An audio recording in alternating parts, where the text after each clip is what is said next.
Eder. Mech.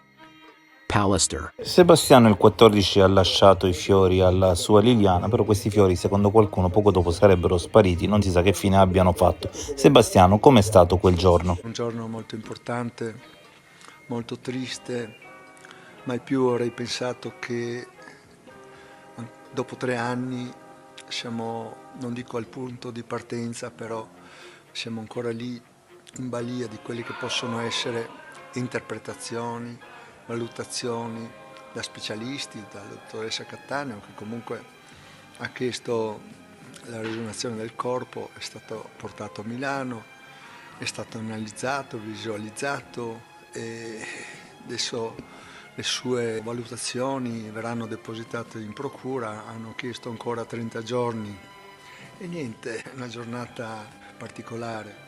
Ho voluto viverla da solo, mi sono fatto dare da questi miei amici che hanno negozio di fiori un bel bouquet. Non sono stato su quel posto dove è stato rinvenuto il corpo perché lì per me non ci posso andare. L'unica volta sono stato col generale Ganofano quando hanno fatto quelle prove termiche e poi oggi invece sono andato al Rosetto. Io e Liliana andavamo d'estate, un po' prima del tramonto, a chiacchierare, a stare lì in questo mondo di natura, di fiori, di rose che Liliana adorava. Qualcuno dice che forse lo scooter che gira attorno a Liliana il 14 dicembre è una sorta di sentinella, ma come si poteva sapere l'orario in cui Liliana usciva la mattina? Nei giorni normali effettivamente Liliana usciva in orari molto differenti e imprevedibili, ma non tutti i giorni era così, perché c'era un giorno della settimana in cui gli orari di Liliana erano rutinari e facilmente quindi prevedibili. Il martedì Liliana più o meno prendeva in piazzale Gioberti, quasi sempre un autobus che partiva pochi minuti prima delle 9. Partenze 8:53, 8:56. Durante i giorni della settimana Liliana usciva liberamente per incontrare amiche o amici e quindi lo faceva senza vincoli orari, poteva uscire in qualsiasi momento, alcuni giorni prima, alcuni giorni dopo. Il martedì invece aveva questa abitudine di prendere un bus da Piazzale Gioberti intorno alle 9 di mattina e se allora qualcuno aveva intenzione di intercettare Liliana, cosa ci poteva essere di meglio del martedì?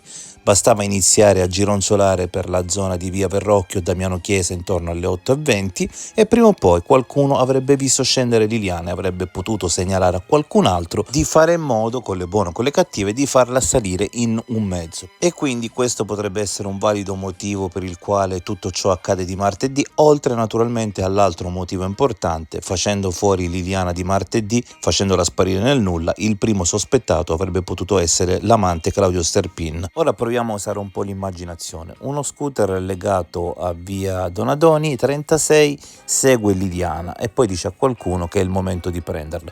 Poniamo che Liliana venga poi portata in via Donadoni, ma a questo punto potrebbe non essere scesa e andata nel magazzino, ma addirittura essere salita in un appartamento del 36 di via Donadoni, perché ricordiamoci che è proprio lì dentro che quella mattina Sebastiano si smaterializza, non solo però si smaterializza lui, ma sparisce dai radar anche il suo cellulare, per cui sicuramente un'indagine seria dovrebbe controllare, senza accusare nessuno, semplicemente controllare questo appartamento e vedere se può esserci una connessione. A questo punto avevo anche pensato che l'appartamento potesse essere pertinente con il box o la cantinetta, visto che di solito vengono creati e venduti in associazione appartamenti e box o cantine. In questo caso allora era importante capire se per esempio Sebastiano pagasse l'affitto alla stessa donna di Palermo che era proprietaria dello scooter che gira ben 5 volte attorno a Liliana, e abbiamo fatto una ricerca. Non abbiamo potuto trovare una connessione perché Liliana pagava l'affitto del garage di Sebastiano non a una donna ma a un uomo.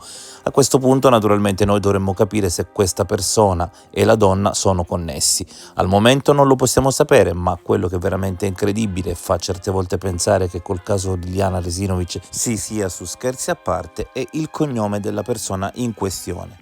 La donna misteriosa che stiamo cercando ha un nome e un cognome ben preciso che conosciamo ed è di Palermo. La persona invece a cui Sebastiano e Liliana pagavano l'affitto del magazzino non si sa, ovviamente se sia connessa con la donna, ma come cognome fa proprio la stessa città della donna, cioè Palermo. Anche questa è una coincidenza incredibile. Il suo telefono aveva il contapassi, in quella telefonata in cui 16 minuti ha fatto 54 metri e 40 centimetri per la casa, era agitatissima, questo me l'hanno detto degli esperti e probabilmente lì deve essere scattato qualcosa. Io non volevo spingere più di tanto, ho detto arrangiati, fai come credi per quanto riguarda il dirlo a Sebastiano e io gli ho detto tu stai tranquillo, io troverò modo di dirlo a Sebastiano, noi il weekend prossimo lo passiamo Per assieme. me loro non nascondevano questo, secondo me nascondevano qualcos'altro, non lo so. A quale scopo loro usavano questo modo di mandarci messaggi con i numeri, con codice, col CIM, con un numero 1, 3, 4, cioè, avevano qualcosa da nascondere? Sembra sufficiente questo? Cosa parliamo? Una cosa clandestina. Ehi, non dimenticare di iscriverti a questo canale.